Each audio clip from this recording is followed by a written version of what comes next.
Hi, Timothy Unkert here, and in this video we're going to have a little fun with the Getchar function in C, and this should give you a little bit more practice with Getchar and let you know some of the possibilities of it. So we're going to create this main function here, and within the main function we're going to create some characters. Some character data types. So character 1, character 2, character 3, and character 4. Okay. Then we're going to print to enter 4 characters, then press enter.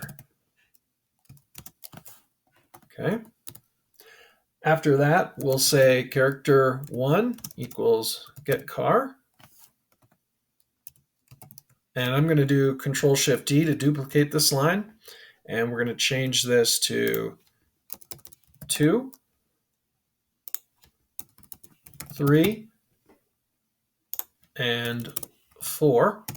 And one thing I did forget was a semicolon, so I can hold down the Control and just click on these and multi-edit that.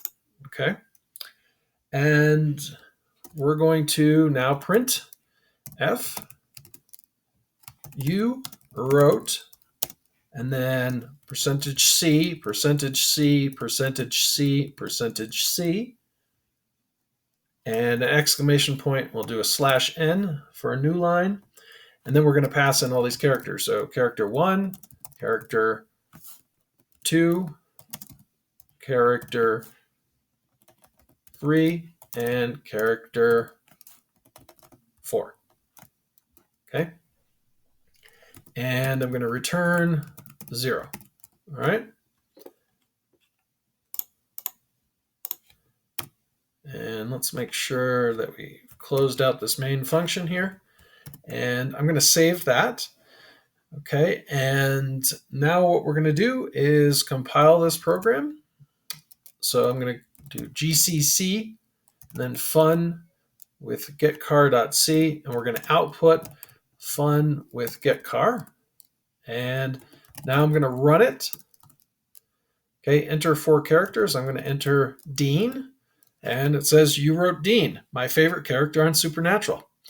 Anyways, that was a little bit with Getchar and formatting a printf string with character data types. I hope you found it interesting. If you did, please like, subscribe, and hit the bell for notifications if you haven't done so already. I thank you for watching, and I hope to see you in the next one. Have a great day.